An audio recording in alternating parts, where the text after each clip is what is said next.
Panginoon sa ating buhay. Kumusta na po kayo? Amen. Ayan. Blessed. Okay, nasagot ka. Okay. Kumusta ang ating buhay? Kumusta ang mga mensaheng ating naririnig sa loob ng mahabang panahon? Life change. Yan. Kabilis sumagot. Hindi na kita tatawagin mamaya. Okay. So, kumusta po ang ating buhay, mga kapatid? Yung ating pong buhay ay actually ay kakaroon kami ng pagkakapareho ng mensahe ni Pastor. Ang aking inay pauwiin ko na eh. Ingay. Okay. Bahay nila to, Pastor. Ay, bahay niyo. Pasalamat kayo. Okay. So, salamat sa Panginoon, mga kapatid. Ang atin pong buhay ay buhay na hindi atin. Buhay natin ng isang tunay na Kristiyano, ang buhay niya hindi na niya pag-aari. Ito'y buhay na ibinigay na niya sa Panginoon. Kung paano ibinigay din ng Diyos ang kanyang buhay sa atin upang tayo magkaroon ng buhay. John 5:24. We passed out from death to life. Sabi po ng John 5:24. Okay, so pag-aaralan po natin yung ating buhay. Actually, this is also in preparation. As I prepare myself, as I recalibrate my life to focus more on the ministry, tinitingnan ko yung sarili ko, mga kapatid, sa maraming bagay at maraming aspeto. At tinitingnan ko yung mga bagay na dapat kong iwaglit, iwaksi, at ang mga bagay na dapat kong pagtuunan ng pansin upang magtagumpay ako sa aking tahakin. Bahagi po ng aking meditations, katulad po nitong The Word of God. Kaya po itong ating pag-aaralan ay, ang title nito ay Don't Forget How Frail You Are. Huwag mawaglit na ikaw ay marupok. Okay? Kapagkat tayo po mga tao, taglay natin yung tinatawag na kayabangan. Kahit anong ating sabihin, hindi man tayo nagyayabang sa kwento, pero sa action natin o estilo ng ating pamumuhay ay nagre-reflect ito na para bagang lahat ng bagay ay hawak po natin. Sa aklat po ng Isaiah, Kabanata 4 na po, bagamat ito'y may alingaw-ngaw sa unang Pedro, Kabanata 1:23, 23 to 25. Also in Isaiah 40, verses 6, 7, and 8. Basahin po natin, tapos basahin ninyo sa inyong saling. Tayo po ay manalangin. Isaiah 40, verses 6, 7, and 8. A voice says, "Call out." Then he answered, "What shall I call out? All flesh is grass, and all its loveliness is like the flower of the field. The grass withers, the flower fades, when the breath of the Lord blows upon it. Surely the people are grass. The grass withers, the flower fades, but the word of our God stands forever." Tayo manalangin. Panginoon, marami pong salamat sa iyo pong ginawa sa aming buhay. If your word doesn't stand forever, we will all fall into damnation. But because your word is enduring, living, active, able to save men, to quicken the dead soul, kami, Panginoon, ay nakatayo dito sa iyong harapan at nag-aaral po ng iyong salita. Ikaw po ang mapapurihan sa aming pag-aaral. Ikaw ang maitaas. Hangad namin, Panginoon, na kami masaktan ng iyong mensahe, because it is through the wound, but your word is also the balm that heals us. So tulungan mo kami, Panginoon. Hiningi po ang pagkilos, pag-uudyok ng Santong Espiritu. At sa mga tao pong walang pagkakilala sa iyo, hinihingi din namin na ang iyong salita ang siyang bumuhay sa mga patay na kaluluwa. Salamat po, Panginoon. Pinupuri ka namin sa pangalan ng iyong anak na si Jesus. Amen. Okay. So dito sa bahaging ito atin pong mapapansin, merong dalawang bagay na pinagkukumpara dito. Ito yung tinatawag natin yung buhay ng tao at yung salita ng Diyos. At makikita natin dito, bagamat dito po sa aklat ng Isaiah 40, ito yung tinatawag natin na the center of the Gospel of Isaiah or the Gospel in the Old Testament. Kasi ito po yung alingaw-ngaw ng susunod na mangyayari at hinuhulaan nito ang pagdating ng Messiah. Kasi makikita natin sa aklat po ng Isaiah 40 na marami nitong binanggit na bahagi o bagay si Matthew. Kapag kanyang inuulit kung saan nanggaling ang kanyang mga exhortation, it is basically galing po sa Isaiah 40. Even sa Gospels, sa apat na synoptic gospel ay makikita po natin dito sapagkat isa ito sa mga tinatanong kung sino ang sumisigaw mula sa ilang. At ito ay si Juan. Pagdating sa New Testament. Yung pong sinabi nitong, ikaw ay humiyaw, ano ang aking ihihiyaw? Actually, hindi lang po ito tinatawag na paghiyaw. This is a cry out.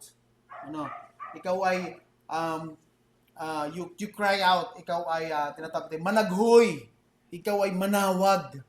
Iyong ipaalam sa lahat ng tao kung ano ang kanilang katayuan at ano ang katayuan ng salita ng Diyos. So, yan po yung napakamahalagang bagay. So, una, bakit natin ito tinagil ang title na huwag mong kalimutan kung gaano kakarupok? Sapagkat tayong mga tao ay nabubuhay na para bagang ang buhay ay pag-aari natin. Na parang hindi tayo pwedeng mamatay anumang oras. Na para bagang ang bagay ay inilaan na lamang ay para sa ating kasiyahan at hindi talaga para sa Diyos. Kailangan nating malaman na tayo po'y nabubuhay na isang marupok. Na maaaring sa panahong ito tayo pagtulog mamaya hindi na tayo magising. Mahalagang bagay na maisa puso natin sapagkat yan po ang nagbibigay ng kahandaan sa atin na bigyang halaga ang ating buhay, oras, panahon, na handa tayong anumang oras kung hindi dumating ang Panginoon, mamamatay tayo sa anumang oras. We are just balancing our life in a thread. Sa isang tinatawag natin na sinulid ay tayo po'y nagbabalansi lamang kung tayo mahuhulog sa kamatayan o hindi. Kaya kung tayo nabubuhay na parang tayo walang anuman sa atin, tayo nabubuhay sa kayabangan sa harapan ng Diyos. Totoo po yan. Pinagtitiwala natin sa Diyos ang lahat ng bagay at kung tayo mamamatay ay pinagtitiwala pa rin natin. Sabi nga nung pinag-aralan natin sa Sunday sa message is to live is Christ and to die is gain. Yan po ay kahandaan din po. So, pag-aaral natin yung transitoriness or the brevity of life. Napakaigsi lamang ng buhay. At ang salita po ng Diyos is thoroughly testifying. Patuloy siya nagte-testify kung gaano kaigsi lamang ang buhay ng isang tao. Kapag po nagba-Bible study ako, meron mababible study 85, 86, sabi ko sa kanila, pag tinignan niyo yung buhay niyo, parang kahapon lang. Sabi, oo. Yun nga pong isa naming Bible study dati, yung 81 years old, sabi niya, oo, pastor, ang pakiramdam ko nga, katawan lang ang tumanda sa akin, pero ang puso ko hindi. Parang yung kahapon, yung nakaraan sa akin, 81 years ng life niya, is parang kahapon lang. Mabilis talaga ang buhay. Yan po yung sinasabi niyan. At marami po ang biblical verses na nagte-testify na ang buhay ng tao ay hindi lamang mabilis, kung hindi ang pag-iral natin dito is just a temporary existence. Okay? Ito'y pansamantala lamang. That is supposed to be, at ito ay dapat ating preparasyon sa ating pag-iral sa walang hanggan. Unless you are unprepared because you are unsaved. Yun lang naman po ang ating pinaglalalabanan diyan. At sinasabi rin po nito na mayroong dalawang elemental aspect ang isang tao. Yung tinatawag natin na material, na nabubuhay dito, at yung immaterial na ang ating kaluluwa at espiritu. Ang unity po ng dalawang ito ay ang kakumpletuhan ng tao kung paano tayo nilikha ng Diyos. Ang physical death, ito ay ang pangsamantalang paghihiwalay ng katawan at ng kaluluwa at sila'y muling pagsasamahin. Yan po ay mangyayari kung darating ang rapture o kung hindi man. Subalit lagi pa rin ipinagsisigawan ng Biblia ng buhay ng isang tao ay napakaigsi lamang. Sa katunayan, hindi natin naiisip na anumang oras, lalo kung ang mga magulang ay mamatayan ng anak, ang kanilang kondisyon o default ng kaisipan ng isang magulang is una siyang mamamatay bago ang kanyang anak. Di po ba? Pero unang namamatay minsan ang mga anak bago pa mamatay ang magulang. At ito yung nagbibigay ng katunayan o katibayan na ang buhay ay hindi hawak ng isang tao. There is a brevity of life. Makikita natin na sobrang iksi at it is transitionary o transitory. Ito ay fleeting. Hindi mo ito hawak. Actually, hindi ito iyo. Ang buhay. Kaya kailangan nating tingnan sa ganyang aspeto. So dito po, bilang isang totoong Kristiyano, paano natin dapat ngayon tinitingnan yung ating buhay? Paano natin dapat binibigyan ng halaga yung bawat hiningang ating ginagampanan ng isang totoong Kristiyano, ng isang totoong mananampalataya? Paano mo inihahanda ang buhay mo dito para sa Panginoon? Ang buhay mong taglay, kung ikaw ay ligtas, ay may buhay na walang hanggan at yan ay dahil kay Kristo. Kaya nung sabi niya, Panginoon, sa kanyang sugo, ikaw ay sumigaw. Ang sabi niya, ano ang aking isisigaw? Ano ba ang katapusan ng kanyang isisigaw? Actually, ang conclusion ng kanyang isisigaw ay ang mabuting balita na ipapahayag ay nagbibigay ng buhay na walang hanggan at ito'y mula sa kanyang salita. Pero ang unang isinigaw niya ay ang pagbibigay muna ng babala sa buhay ng isang tao. Di ba? Pwede naman niyang isigaw na lamang dito na, the word of the Lord is forever, it stands forever. The word of the Lord is the one that we can rely and trust. The word of the Lord is saving. It is abiding. Pwede niyo na ang isigaw niya eh. Pero ang isinigaw niya agad dito is, gaano kaigsi ang buhay ng isang tao at gaano ito kawalang katiyakan. At ano ang dapat niyang asahan upang ito'y magkaroon ng walang hanggan. Okay. So, ang una nating punto dito sa pag-aaral ng verses 6 to 7 is yung tatawag na the biblical view of man's frailty. Ano ba yung pananaw talaga ng salita ng Diyos sa pagiging marupok ng isang tao, yung buhay ng isang tao, hindi lamang siya marupok sa tukso, kung hindi yung kanyang buhay, anumang oras, ay mawawala. Ano po? Sabi doon sa verses 6 and 7, sabi niya, call out. Then he answered, what shall I call out? All flesh is grass, and all its loveliness is like the flower of the field. Bakit ba ito ang ginamit? Yan, maganda. So, historical tayo. Kasi ang disyerto po dito sa ilang, sa Middle East, ay mga damong ika nga ay kanina lamang ay berding-berde.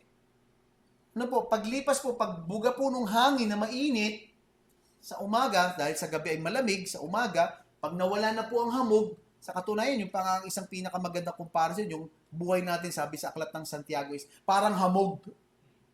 Mas mabilis yun, yung parang hamog. Ay, ang buhay naman natin, tayo ay parang hambog. Ano? Okay, so, at itong damong ito, kapag nahipa ng hangin, hindi po siya nagtatagal, gawa ng init, at yung tinatawag natin na dryness of the air.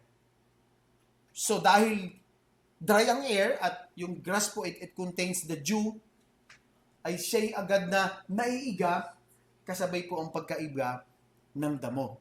Inaabot lamang ang damong itong misay maghapon, kung misay 2 araw, 3 araw, tuyo na po agad. Okay. So yan po, diyan po ikinumpara yung buhay ng isang tao. So makikita natin na ang pinag-uusapan natin in the biblical man's of frailty is the impermanence. Ibig sabihin ay hindi permanente ang buhay ng tao sa mundong ito. Huwag kayong kumapit ng gusto sa mundong ito dahil hindi ka permanente dito. Actually, it is a man's view that will change sa mundong ito sa oras na siya'y maligtas. Mababago niya ang pananaw niya sa mundong ito. Hindi na siya dito kumakapit ng husto. At sa katunayan, ang kaabalahan sa mundong ito, kapag ka naglalayo siya sa Diyos, ay malaking abala lamang sa kanyang buhay. Okay? So, una natin dapat malaman in verses 6 and 7 is that life is fleeting or brief. Kasi sabi niya, all flesh is grass. At nakita niyo yung comparison. Ang nominative is flesh, ang predicative o ang predicate that modifies the flesh is, it is grass. Damo lang ito. Okay. All flesh is grass. All its loveliness is like the flower of the field. And then, the grass withers, the flower fades. So, makikita natin yung tinatawag na brief, yung salita pong fleeting or briefness is yung salitang Grego po, Hebrew yung chatsir, nang ibig sabihin po is metaphorically o comparatively o pagkukumpara, sinisimbolize po nito yung transient, fleeting nature of human life and earthly glory. Na anumang kaluwalhatian ang tinatamasa mo rito na ibinibigay sa iyo ng mundong ito, mabilis lang po yang nawawala. Kasabay ng pagkawala ng buhay mo. Kung minsan, magkasabay nawawala. Halimbawa, yagyag ka punta rito, nagiinom, natamasa niya ang kaluwalhatian, gawa ng earthly desires, nabangga, magkasabay nawala. The glory and the life. So, pinapaalala po sa atin ng Biblia na ang buhay natin is parang damo. Sabi nyo, the imagery of grass which grows quickly and withers. Okay, yun daw imahe ng damo na mabilis tumubo at mabilis ding malanta ay serves as a poignant remember or a sad or a tragic na halimbawa ng kaigsian ng buhay ng tao. At kung ating pong iisipin na kung ang kaigsian lamang ng buhay na ito ang ating nakikita dahil ang ating view ay ayon sa mundong ito, magpapakasaya tayo. Dahil hindi natin alam ang salita ng Diyos na magbibigay ng buhay na walang hanggan. That's why kung makikita natin, ang kalimitang view ng mundong ito is let's eat, be merry, and tomorrow we die. Ang tawag po natin dyan is a hedonist life. Ang tawag naman sa philosophical is utilitarianism. Or you just utilize everything to enjoy everything because anyway, mamamatay din naman ako. That is not the point of view of every Christian. Sa katunayan, tinitingnan natin na ang kaigsian ng buhay ay sinasamantala upang tayo'y maglingkod sa Panginoon. Okay? Yan po ang mahalagang bagay na dapat nating laman. So, okay. So, tingnan natin yung mga verses na nagsasabi tungkol sa brevity ng buhay ng isang tao. Sabi po sa aklat ng Job.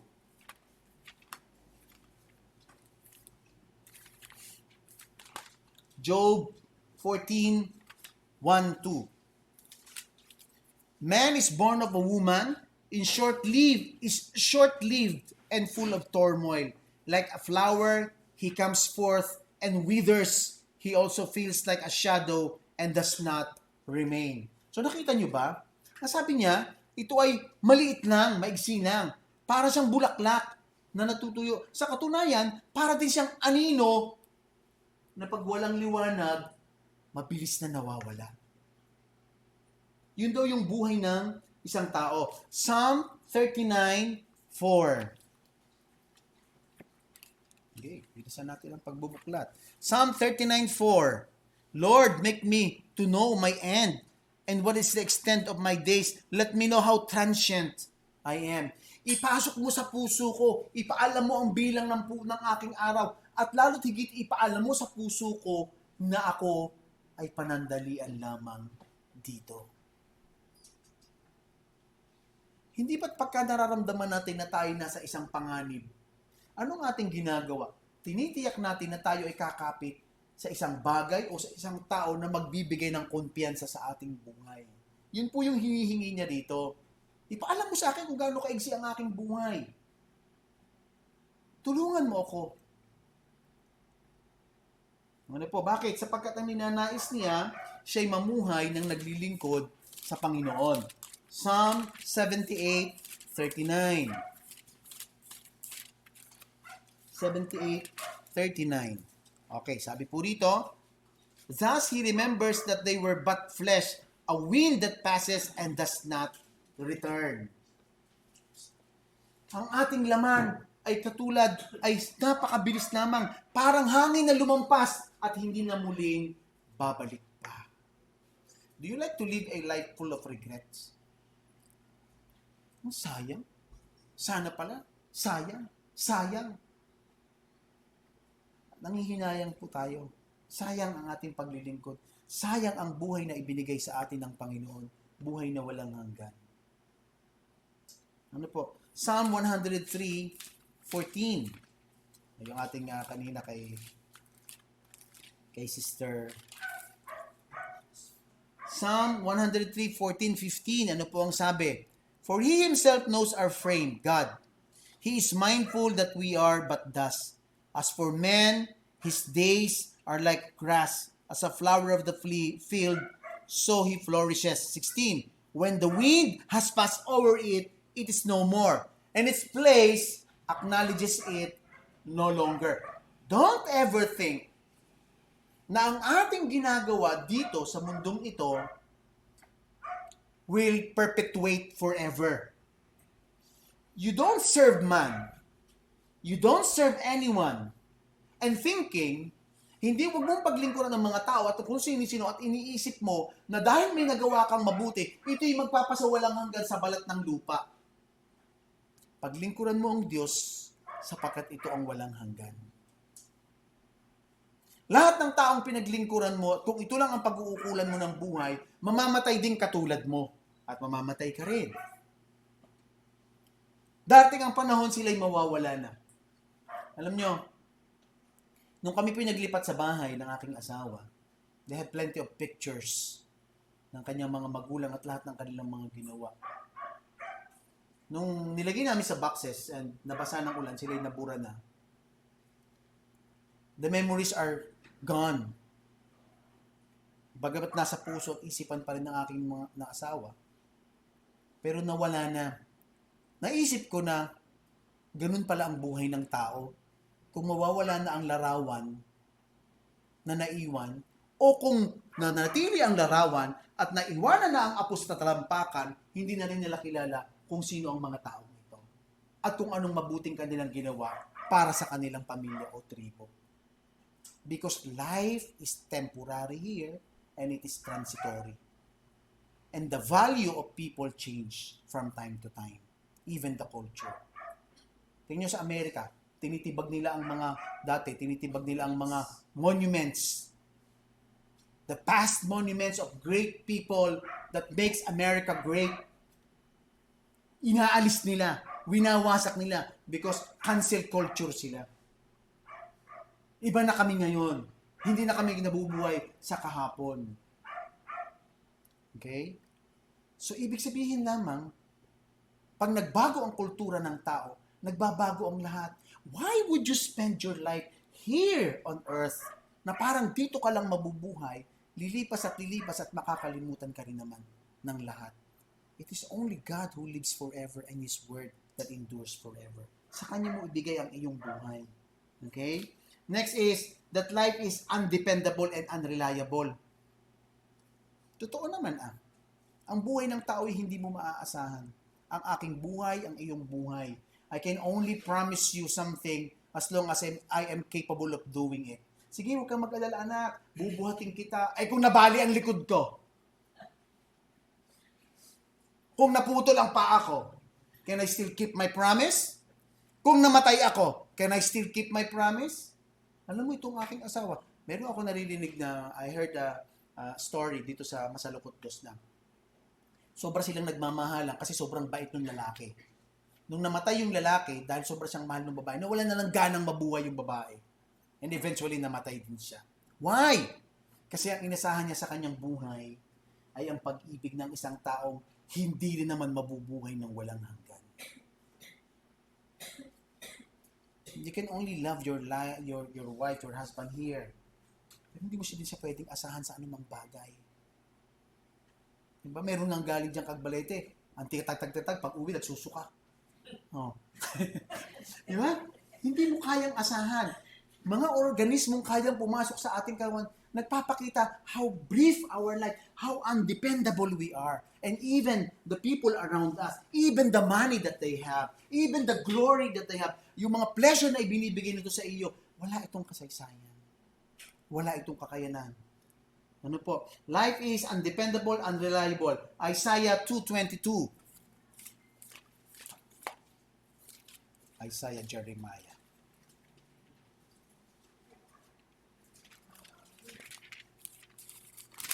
Isaiah chapter 2 verse 22. Anong sabi? Stop regarding man whose breath of life in his nostrils, for why should he be esteemed?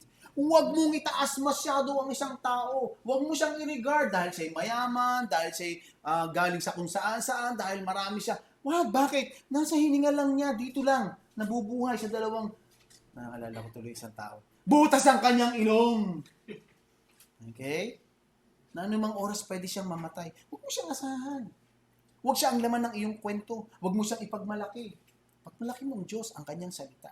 Dahil ito ang walang hanggan. Amen. Okay? Psalm 143:6.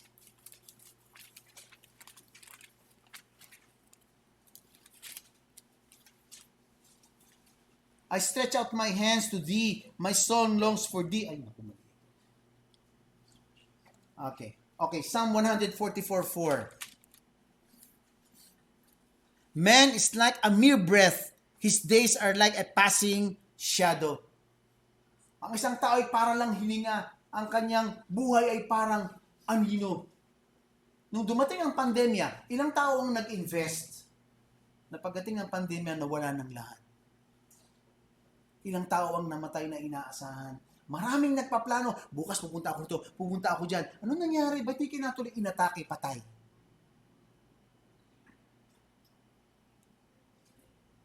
Hindi po natin pwede tayong magplano. Ipanalangin natin sa Panginoon ang mga tao. Pero hindi nangangahulugan na sa Kanya na natin ibibigay ang ating buhay. Na sa kanila na tayo maglilingkod. Alam niyo, naalala ko yung pinag-aralan natin, if we are pleasers of man, we cannot be pleasers of God. Kung ating laging kinalulugudan ang tao, hindi natin pwedeng maging kalugod-lugod sa Diyos. Sapagkat ang tao ay mas tataas ang antas niya kaysa sa Diyos. Ang pagtalikod po natin sa Diyos. Ano po? The moment a person trusts, sa oras ng isang tao ay magtiwala sa buhay ng ibang tao, kahit sa sarili mong buhay, siya po ay he is taking a big risk. Ano? For he depends, sapagkat siya ay umasa on unreliable source of strength and confidence.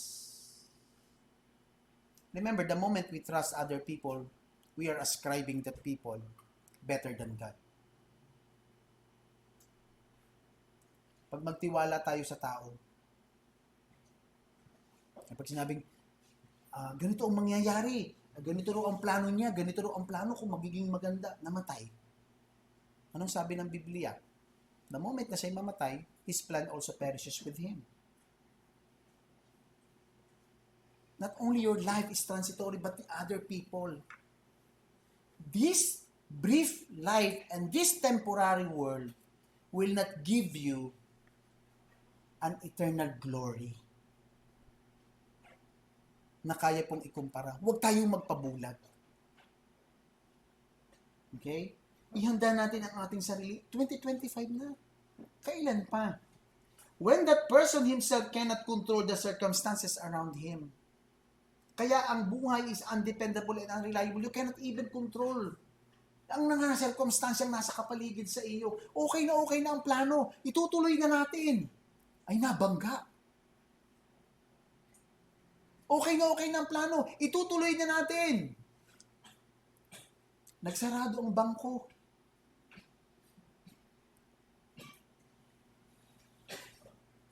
This is foolishness. Pag inasahan po natin ang ating sarili o ang ating kapwa, that we entrust our lives at kaya natin ipagpalit ang anumang bagay dito sa ating gawain, that's foolishness. Sabi po sa aklat ng Jeremiah 17:5. Actually, sabi pa nga po sa aklat ng Jeremiah, ito ay isang sumpa. Basahin natin ha. Jeremiah 17:5. Pakinggan nyo. Thus says the Lord, cursed is the man who trusts in mankind and makes flesh his strength and whose heart turns away from the Lord. Sige po. Sumpain ang isang taong nagtitiwala sa kapwa niya tao. At ang lakas ng taong ito'y doon siya kumukuha ng kalakasan. At ang kanyang puso ay tatalikod na mula kay Yahweh. It is a curse, brothers and sisters, na magtiwala tayo sa ibang tao. Because what only this man can do and can influence us, lalo kung tayo po isang Kristiyano, is, alam natin kung siya'y nabubuhay sa mundong ito, hindi po siya sa atin kasama. Ilalayo ka niya sa gawain ng Panginoon. Bahala lang yan. So, mahalaga pong malaman natin, na ang ating buhay, tayo po ay marupok. And number 3, kung ating pong mapapansin dun sa ating binasa in Isaiah 40, isahin ko po uli ha. All flesh is grass and all its loveliness is like the flower of the field. The grass withers, the flower fades. When the breath of the Lord blows upon it, surely people are grass. The grass withers, the flower fades, but the word of our God stands forever. So, una nating napag-aralan is, ang sub-point natin is, una, life is fleeting and brief. Ikalawa, that life is undependable and unreliable. And last sub-point natin is, that life is unowned and uncontrollable. Hindi mo pag-aari ang buhay mo para tiyakin mo na ang plano mo siyang magaganap. Hindi pag-aari ng taong inaasahan mo ang buhay niya at kontrolado niya ang kapaligiran para ang kanyang gagawin ay may katiyakang 100% na magaganap. It is all but doomed to fail. Mga kapatid, first thing na dapat natin makonsider na ang buhay na ito ay hindi atin. At dapat nating malaman na tayo po ay nilikha lamang. At nung ikaw ay maging Kristiyano, hindi mo lamang nalaman na ikaw ay nilikha, meron kang isang dakilang manlilikha. At inilagay ka ng Diyos nung ikaw ay makakilala sa Panginoon sa tamang daan na paglilingkuran mo ang iyong manlilikha. Alin sa bagay, hindi mo na lamang siya manlilikha, siya ay iyong ama at ikaw ay kanyang anak. Sabi sa 2 Pedro, ibinigay din niya sa iyo ang divine nature. Kalikasang makalangit. Okay? So, the moment we take a step against the Creator,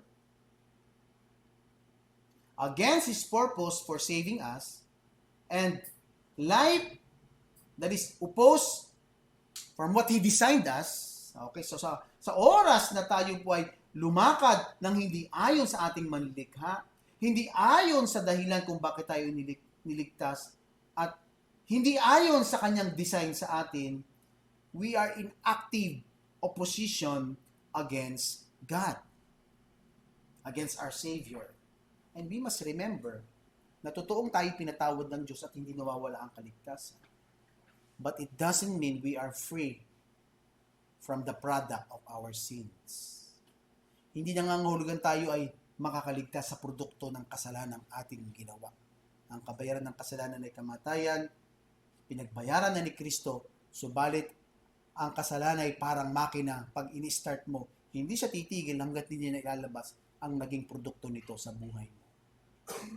It will be regrettable, maaaring pagsisihan natin o maaaring, sabi nga sa 2 Corinthians, maaaring dito magbuhat ng kamatayan sa buhay ng isang tao. Hindi po bulag ang ating Panginoon. Ano po, ang ating pong buhay na sandali lamang. Hindi po natin control ang nakapaligid sa atin. Kaya, fleeting po ang buhay na ito. We are very frail. Anumang oras tayo po ay maaring mamatay. Okay? So, sa oras na lumalaban tayo sa ating manlilikha, sabi nga doon sa aklat ng Genesis chapter 3, the moment you eat this fruit, you will be like God, knowing good and evil, and you will not surely die. Ano po, hindi ka mamamatay. Pero sabi po ng Panginoon, you will surely die. Ikaw ay mamamatay.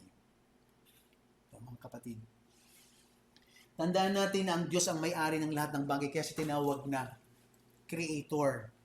At kung ang buhay po natin is very fleeting, madali lang mawala, and transitory sa buhay na ito, ibigay natin ito doon sa hindi siya nasasakop ng panahon. iasa natin ito doon sa nagkukontrol ng lahat ng bagay. Doon sa lumikha ng lahat ng bagay. Yung sa nagplano ng lahat ng bagay. Proverbs 19:21, many are the plans in man's heart, but the counsel of the Lord, it will stand. Why? Because it is God who is in control of everything. At isang subpoint po natin is, life is unowned. Hindi ito iyo at hindi mo ito kontrolado. Di ba? Proverbs 16:33, the lot is cast into the lap, but its every decision is from the Lord. Walang nawawaglit po sa mata ng Diyos. And Proverbs 16:9, the mind of man plans his way, but the Lord directs his steps. Nakita nyo? Hindi natin kontrolado pero may nagkukontrol. At pinipilit natin kontrolin yung ating buhay. There are decisions na ginagawa po natin which the Lord allows. Even though hindi ito ayon sa kanyang kalooban. But we must be very ready to bear the consequences of our action. Because God is a God of justice still sa ating buhay. Hindi po niya pwedeng ipagkibit balikat. Bagamat kung tayo ligtas, hindi tayo mapupunta sa kapahamakang walang hanggan. Subalit ang buhay po natin ay hindi magiging maayos o kaaya-aya sa Panginoon. The Bible clearly reveals the transitiveness of life, the brevity. Talaga namang inihahayag sa atin, di ba? Ang buhay po natin is fleeting, undependable, unreliable, and not under our control because it is not ours. Hindi ito atin. Ito'y ipinahiram lang sa atin. So we will come and face the Lord, especially kung isang mananampalataya. At tanungin, anong ginawa mo sa talent na ibinigay ko sa iyo? The parable of the talents.